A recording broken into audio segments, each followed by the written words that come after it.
सादर वंदन। मैं डॉक्टर रंजना शर्मा आपके समक्ष आज अध्यात्म पर मैं बात कर रही हूँ। अध्यात्म और आधुनिक शिक्षा पद्धति, इस पर मेरा वक्तव्य है।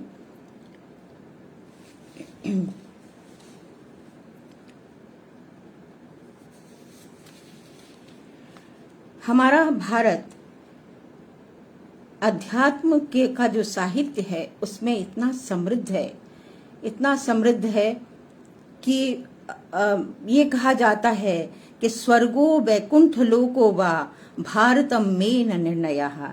इतना अध्यात्म हमारा बलिष्ठ है, समृद्ध है कि हम ये नहीं सोच पाते हैं कि ये भारत स्वर्ग है या वैकुंठ लोक है। ये निर्णय करने में भी हम लोग असमर्थ होते हैं।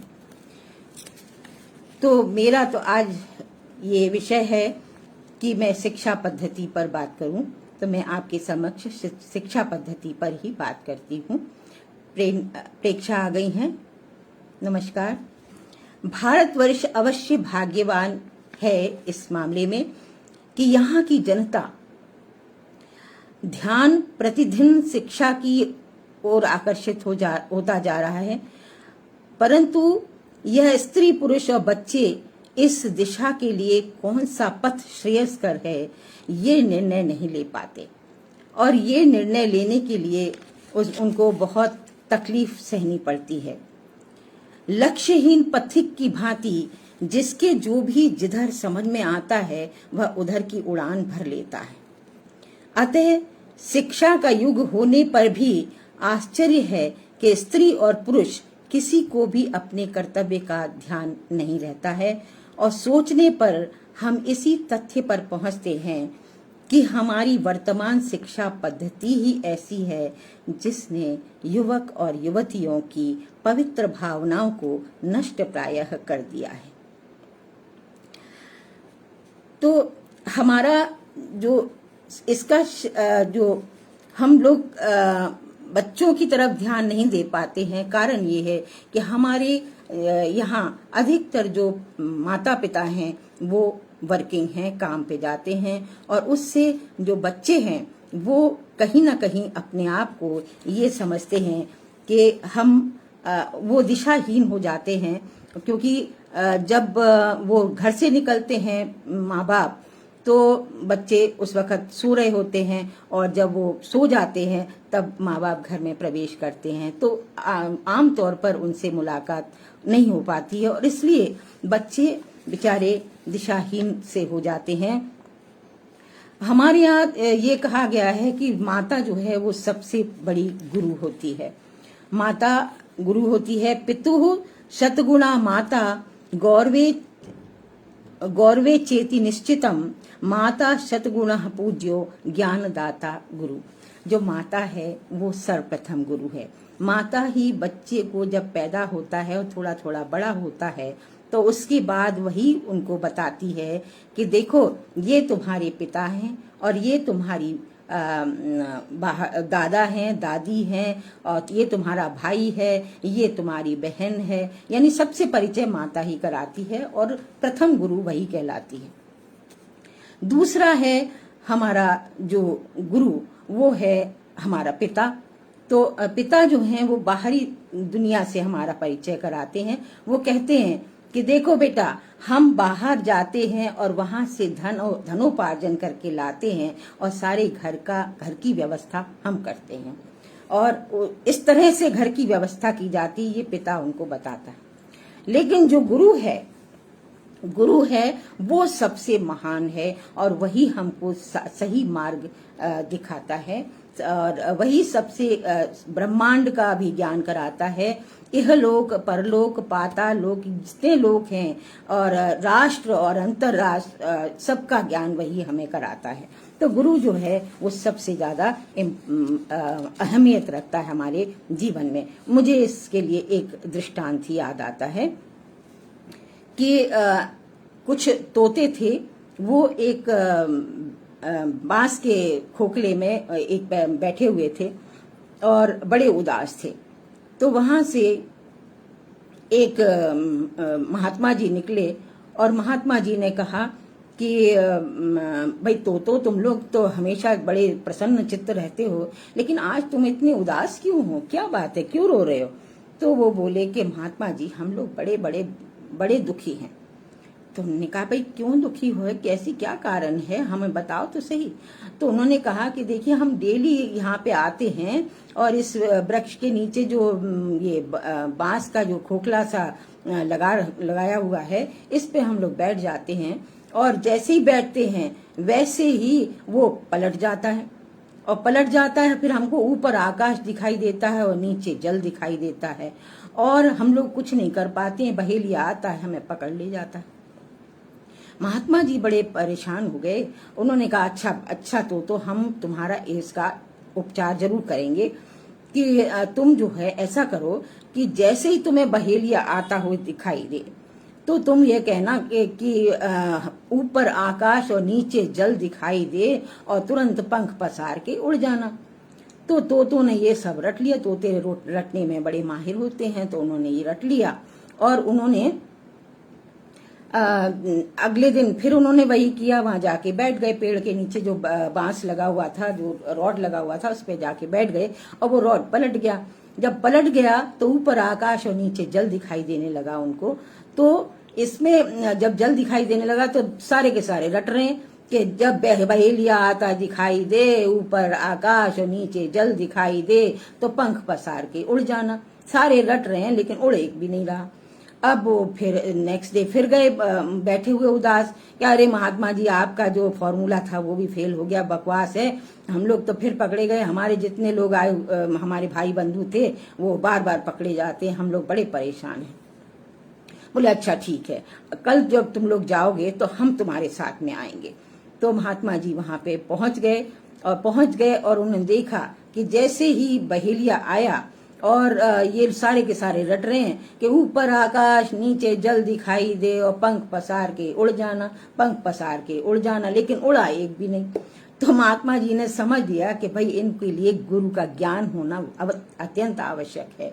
तो उन्होंने क्या किया कि एक चिमटा गरम किया और एक जो तोता था उसके पीछे चिपका दिया गरम गरम चिमटा, और इससे वो क्या हुआ कि एक तोता उड़ा तो एक तोता के उड़ने के बाद सारे के सारे तोते उड़ गए। तो इस तरह से उन सबकी जान बच गई। तो यहाँ पे ये दृष्टांत सुनाने का तात्पर्य ये है कि गुरु का ज्ञान होना नितांत आवश्यक है। जब तक कि हमें गुरु का ज्ञान नहीं मिलेगा तब तक हमारा कल्याण नहीं हो सकता। अब क्या होता है कि सवेरे सवेरे जब हमारे बच्चे उठते हैं और हम उनसे कहते हैं कि भाई देखो भगवान राम जो थे वो प्रातः काल उठ के रघुनाथा मात पिता गुरु नावई माथा, तो आप लोगों को भी ऐसा ही करना चाहिए। तो वो आजकल तो हमारे जो जितने बच्चे हैं वो सब सीधे ये करते हैं, good morning mom, good morning dad, good morning sis, good morning bro. तो ये इस तरह से जब करते हैं तो हम लोग लेकिन उनसे ये कहते हैं कि देखो प्रातः काल उठ के रघुनाथा और माता पिता गुरु नावई माथा, भगवान राम जो थे वो सबके चरण छूते थे, माता पिता और गुरु। और इसी तरह से भगवान कृष्ण भी थे, वो भी इसी तरह से करते थे। तो उनका कहना ये है कि हमारी उन्होंने कहा कि it is of momentous importance that a nation should have a great past to look back upon. अपने राष्ट्र और दृष्टि को विशाल बनाने के लिए प्रभावशाली भूतकाल गौरव पूर्ण होना परम आवश्यक। ये तो हम उन्हें बताते हैं कि भाई ऐसा ऐसा करो। अब उसके पीछे क्या रीजन है कि हम चरण स्पर्श करना क्यों बताते हैं उनको कि भाई तुम चरण स्पर्श करो, बड़ों के चरण स्पर्श करो तो तुम्हारी ये होगा, तुम्हारा वो होगा, तुम्हारा कल्याण होगा। ये तो सब हम फालतू की बात करते हैं, लेकिन हम उनको एक्चुअल जो रीजन है वो बताने में असमर्थ होते हैं। एक्चुअल रीजन क्या है, इसके पीछे एक साइंटिफिक रीजन है। There is a scientific reason behind it. क्या है कि हमारे जो 10 नाखून हैं, ये हमारा सिर जो है वो है नॉर्थ पोल और जो हमारे पैर हैं वो हैं साउथ पोल। अब साउथ पोल और नॉर्थ पोल दोनों अलग अलग हो गए और ऐसे ही हमारे जो बड़े गुरुजन हैं उनका भी इसी तरह से होता है। तो हम क्या करें कि अपने जो 10 नाखून जो हैं इनका स्पर्श उनके 10 नाखूनों से, पैर चरण के, उससे स्पर्श करते हैं तो इसमें एक तरह का आकर्षण उत्पन्न हो जाता है, माने कि इसमें एक करंट आ जाता है। और इसको जब हम यहाँ छुलाते हैं तो वो सब चीजें, जो विद्या और जो कलाएं, जो भी चीजें उनके अंदर हैं, वो सब हमारे अंदर स्वाभाविक रूप से आ जाती हैं। तो ये इसके पीछे एक रीजन है। हर चीज के पीछे एक ना एक रीजन है। हर एक जो जितनी भी हमारी कलाएं हैं, विधाएं हैं, जितनी भी जो भी हैं, उनके पीछे कुछ ना कुछ रीजन अवश्य है। तो इस तरह से यदि हम उनको समझाएं तो उनको समझ में आ सकता है।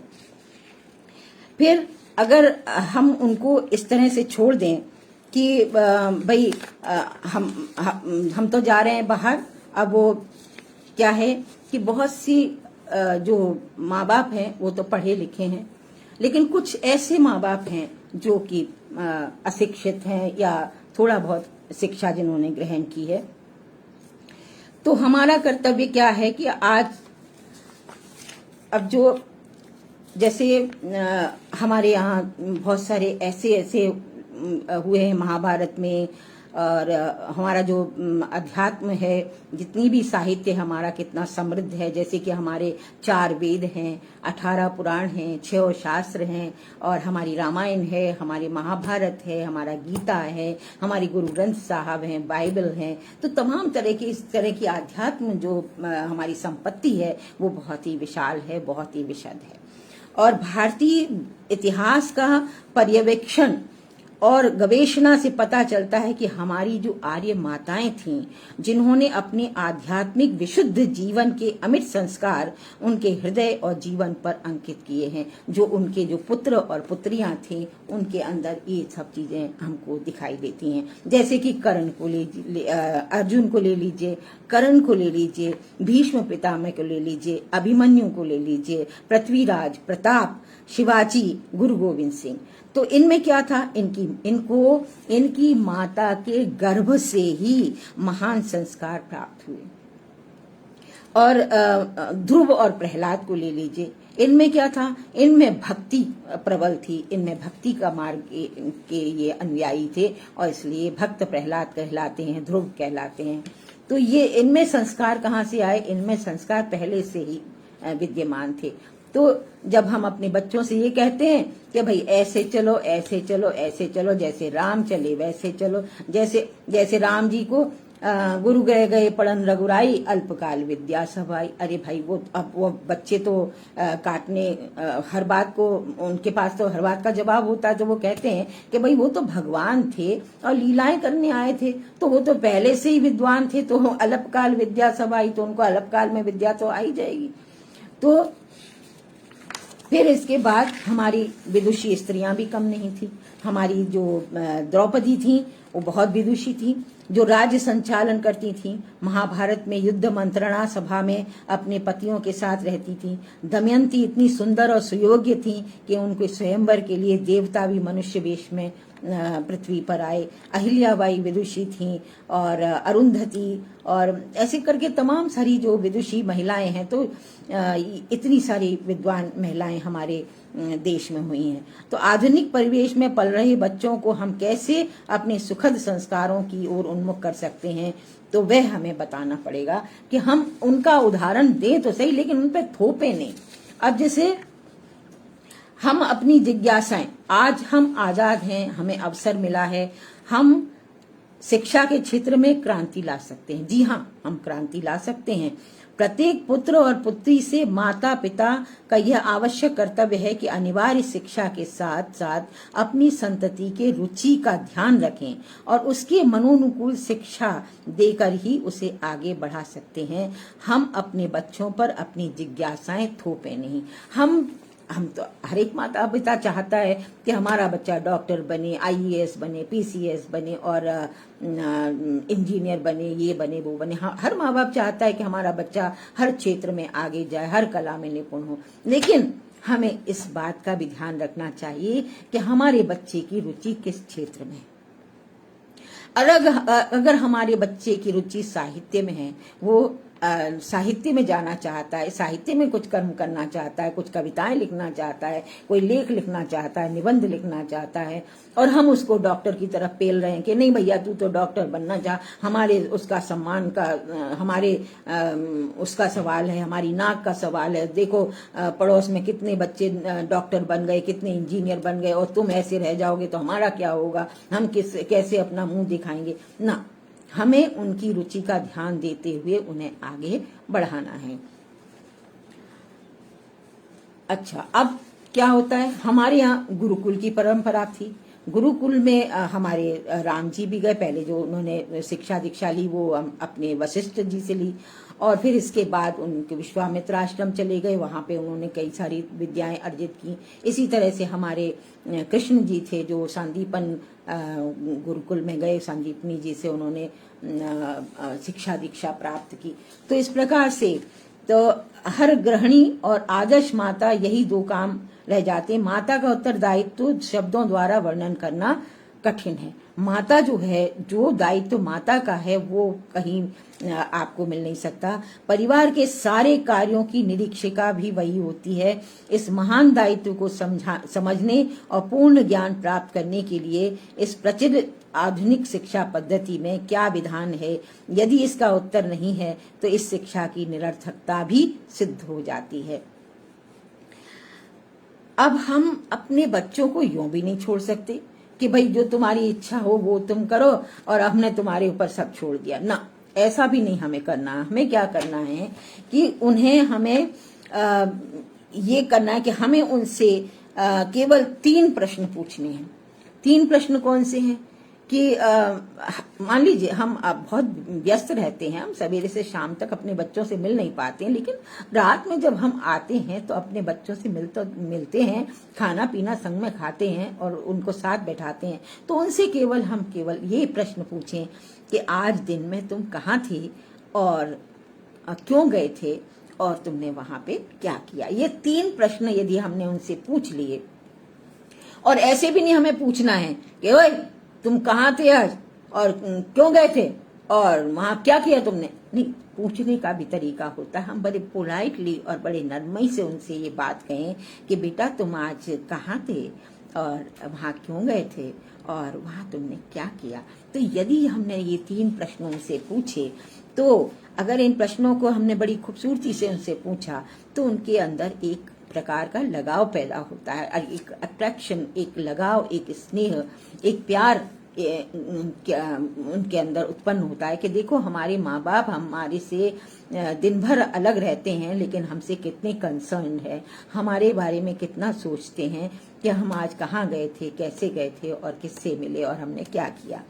तो ये इसका बहुत अधिक प्रभाव पड़ता है। और फिर इसके बाद अगर हमने उनको छोड़ दिया इसी तरीके से कि भाई जो तुम्हें करना है वो करो, तो फिर वो भी स्वतंत्र हो जाते हैं और वो भी अपना उसी तरह से काम करते हैं। फिर एग्जाम हो, प्रतियोगिताएं हो, तो फिर वो यही करते हैं कि पुस्तक स्थात या फिर वो जो अरे पढ़ लेंगे, एग्जाम जब आएगा तब पढ़ लेंगे, प्रतियोगिता जब होगी तब पढ़ लेंगे। तो फिर उनकी स्थिति ये हो जाती है कि पुस्तक स्थातु या विद्या पर हस्तगति धनम और कार्य काले समुत्पन्ने न स विद्या न तद धनम। तो कार्य जब समय आता है तो फिर ना तो वो विद्या ही काम आती है और ना ही वो धन काम में आता है।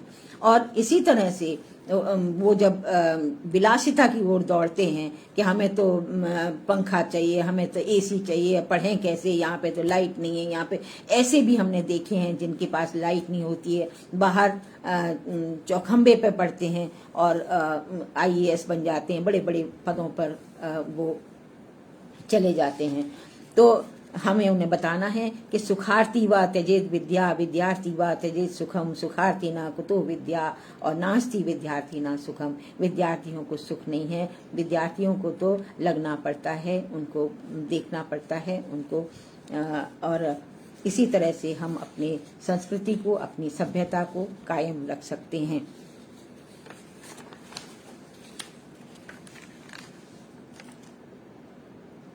हमें स्वर्गवत सौख्यम संस्थानम वैकुंठम में पावनम कल्प वृक्ष समम श्रेष्ठम फलदम चास्ति भारतम। हमारा भारत तो ऐसा है, फिर मैं भारत पे आ गई कि हमारा भारत तो ऐसा है कि यहाँ तो स्वर्ग के समान सुख मिलता है और जहाँ वैकुंठ के समान पवित्रता दिखाई देती है और जो कल्प वृक्ष के समान इष्ट फल को प्रदान करने वाला है, ऐसा है हमारा भारत। और ऐसा है हमारा भारत जहाँ कि देवता भी आने के लिए तरसते हैं। गायंती देवा किल गीत कानी धन्यास्तुते भारत भूमि भागा स्वर्गापवर्गास्पद भारभूता भवंती भूया पुरुषा सुरत्वाद। तो ऐसा है हमारा भारत जहाँ देवता भी आने के लिए तरसते हैं। और फिर श्रद्धावान, अब हमारे पास क्या होना चाहिए? हमारे पास श्रद्धा भी होनी चाहिए। हमें दोनों के साथ में तादाद में रखना पड़ेगा कि हम अध्यात्म को भी लेके चलें और हम शिक्षा को भी लेके चलें और बहुत ज्यादा अध्यात्म उनके ऊपर ना थोपें। कहीं वो ये ना कहने लग जाएं कि हम वो कहते हैं कि आप जो ये हमारी पीढ़ी को जो समझाते हैं और अध्यात्म की घसीटना चाहते हैं, तो वो उनका कहना है कि अध्यात्म ने ही देशवासियों को अकर्मण्य बना दिया है। तो हमें ऐसा भी नहीं करना कि हम उनके ऊपर अध्यात्म थोपें बुरी तरीके से। नहीं, आज तुम्हें ये करना है, नहीं आज तुम्हें ये करना है, तो उससे वो वंचित हो जाते हैं और वो अपने सही मार्ग पर नहीं जा पाते हैं। तो फिर इसके बाद हमें उनको बताना है कि श्रद्धावान लभते ज्ञानम तत्परः संयत इंद्रिया ज्ञानम लब्ध्वा पराम शांतिम अचरेण अधिगच्छति। जितेंद्रिय साधन परायण और श्रद्धावान मनुष्य ज्ञान प्राप्त करता है तथा ज्ञान को प्राप्त होकर वह बिना विलंब के तत्काल ही भगवत प्राप्ति रूप परम शांति को पा लेता है। अब क्या होता है, हमें साधना उनको बताना है कि कैसे हम साधना में लगें और कैसे हम शिक्षा को ग्रहण करने के लिए हम अपने आप को कैसे तैयार करें, कैसे हम उसकी तरफ तत्पर हों। तो उसके लिए है कि साधन के लिए साधक को नित्य नियम पूर्वक एकांत सेवन का अभ्यास अवश्य करना चाहिए। उसको हमें बताना है कि योग के बारे में भी हमें बताना है कि देखो कैसे तुम्हारा ध्यान जो है वो एक तरफ को आएगा और तुम्हारा शिक्षा के प्रति ध्यान किस तरह से आएगा। लेकिन ऐसा नहीं कि हम सवेरे से कह दें कि अनुलोम विलोम करो और ये कपाल भाती करो और ये करो, नहीं, हमें धीरे धीरे उनको लाना है कि भाई देखो तुम अगर मेडिटेशन करोगे, थोड़ा सा मेडिटेशन आवश्यक है क्योंकि एकांत जब होगा तभी वो शिक्षा की तरफ भी अग्रसर हो पाएंगे। तो एकांत सेवन का अभ्यास अवश्य करना चाहिए। एकांत में आसन से बैठकर निष्काम भाव पूर्वक परमात्मा के नाम का जप और उनके स्वरूप का ध्यान करना ही असली साधन है। कि थोड़ा सा करें, ऐसा नहीं कि सवेरे से लेके 108 बार कितनी मालाएं जपते हैं, तप करते हैं, ये सब करते रहें ना, ऐसा नहीं। उनको क्या थोड़ा बहुत करें और ध्यान चाहे साकार निराकार सगुण निर्गुण किसी भी स्वरूप का हो पर होना चाहिए एक तार और निष्काम भाव एवं आदर पूर्वक। एकांत में आलस्य और विक्षेप ये दो बड़े ही बाधक चीज हैं। आलस्य बहुत जल्दी आता है, छात्रों में भी, जो हमारे बच्चे हैं उनमें आलस्य बहुत जल्दी आ जाता है और वो देखते हैं कि हमारे यहाँ तो सब ऐसे काम चल रहा है तो हम भी आलस्य करें, हम भी सो जाएं, हम भी बैठें। तो इनको अपने पास न आने दें। मन ही मन ध्येय स्वरूप की बारंबार विवेक वैराग्य पूर्व आवृत्ति करता रहे और इस प्रकार निरंतर जागृति रखे। एकांत में विवेक पूर्वक साधन करने से जल्दी उन्नति हो सकती है। भगवान ने गीता में भी लिखा है कि योगी युंजीत सततम आत्मनम रहसी स्थिता एकाकी यत चित्तात्मा निराशीर परिग्रहा। कि हमको मन और इंद्रियों सहित शरीर को वश में रखने वाला आशा रहित और संग्रह रहित योगी अकेला ही एकांत स्थान में स्थित होकर आत्मा को निरंतर परमात्मा में लगाए। तो परमात्मा की तरफ भी हमें उनको लाना चाहिए क्योंकि इन दोनों के तादात्म्य से ही इंसान आगे बढ़ता है।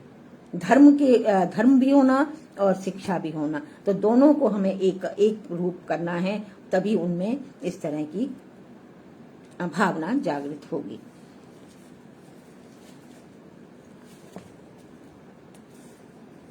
और दूसरे सत्संगति, सत्संगति कथय किम न करोति पुंसाम, है ना। तो सत्संगति, अच्छे लोग, हमें ये भी देखना है कि हमारे बच्चे का संग कैसा है, वो किसके साथ में रहता है, क्योंकि संग से बहुत प्रभाव पड़ता है। महापुरुषों का संग करने से मनुष्य के हृदय में विवेक जाग उठता है, और विवेक का अर्थ है सत्य और असत्य वस्तु का तत्व जान लेना। क्या? सत्य और असत्य वस्तु का तत्व जान लेना ही विवेक है। सत्य एक परमात्मा है और वह अविनाशी नित्य सत्य चेतन तथा जो विनाशशील अनित्य जड़ वस्तु है वही असत है। जो जड़ वस्तु है वही असत है। इन दोनों का अंतर समझकर असत को छोड़कर सत्य को दृढ़ता पूर्वक पकड़ लेना ही विवेक है। भगवान ने भी गीता में कहा है कि ना सतो विद्यते भावो ना भावो विद्यते सतः उभयोरपि दृष्टो अंतस्मन तत्वदर्श भी। असत वस्तु की तो सत्ता नहीं है और सत्य का अभाव नहीं है। इस प्रकार इन दोनों का ही तत्वज्ञानी पुरुषों द्वारा देखा गया है। अब तक विवेक नहीं होता था तब तक पदार्थ में राग बना रहता, जब तक विवेक नहीं होता तब तक राग बढ़ता जाता है। तो हमें ये ध्यान रखना चाहिए कि कौन सी चीज हमारे लिए अच्छी है और कौन सी चीज हमारे लिए बुरी है। तो इस तरह से हमें आगे अपने बच्चों को अपनी शिक्षा पद्धति के विषय में बताना चाहिए। और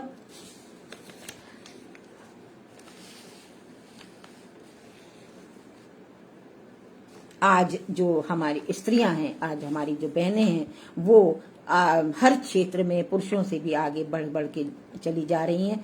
और इसके लिए भी ये कहा जाता है कि पाश्चात्य शिक्षा ही यहाँ पे काम आ रही। अरे भाई, हमारी जो इतनी विदुषी जो महिलाएं हुई हैं, तो वो क्या पाश्चात्य उन्हें संस्कृति अपनाई थी ना? क्योंकि हमारी द्रौपदी, हमारी कितनी सारी विदुषी महिलाएं हुई हैं, तो ये इनमें क्या पाश्चात्य संस्कृति थी ना? तो ये कहना भी असत्य है कि पाश्चात्य शिक्षा का ही प्रभाव है जिसने हमें बाहर से भारतीय और भीतर से विदेशी बना दिया। जी हाँ, आजकल ऐसा हो गया है कि हम लोग बाहर से तो भारतीय हैं, हम कहते हैं हम भारतीय हैं, हमारे अंदर धर्म है, हमारे ये है वो है, सनातन है ये, और हमारा जो संस्कृति है वो बड़ी समृद्ध है। लेकिन हम अंदर से क्या बनते जा रहे हैं? हम अंदर से विदेशी बनते जा रहे हैं। तो नहीं, हमें अपनी शिक्षा पद्धति और जो हमारी प्राचीन संस्कृति है, सभ्यता है, उसको भी कायम रखना है, उसको भी बनाकर रखना है।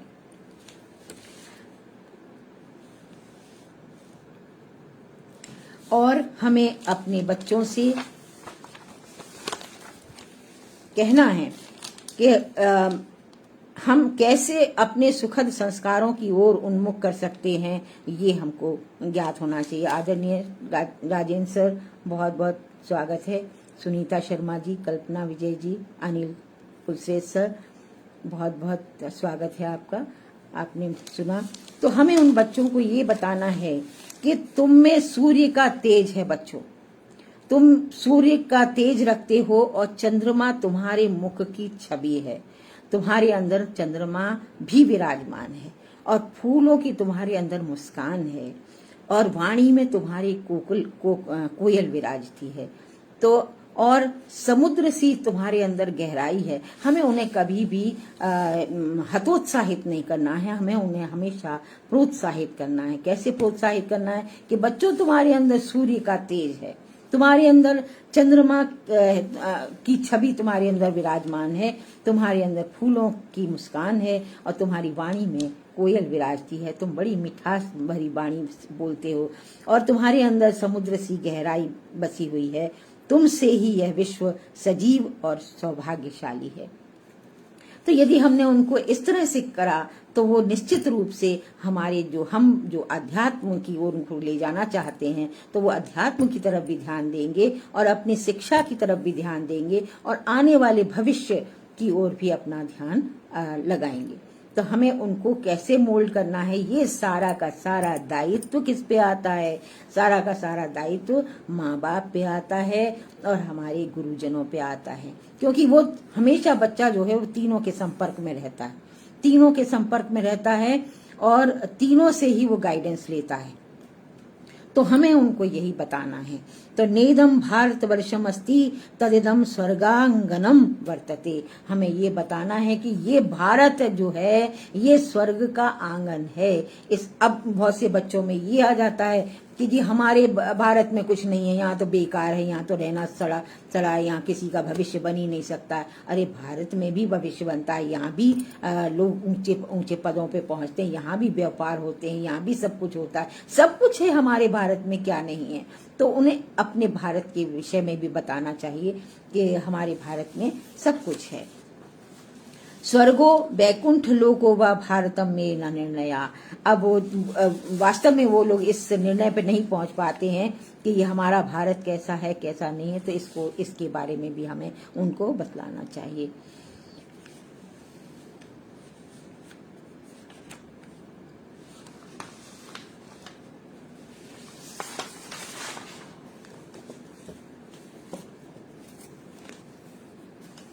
अब इतना कह करके मैं विराम देती हूँ अपनी वाणी को।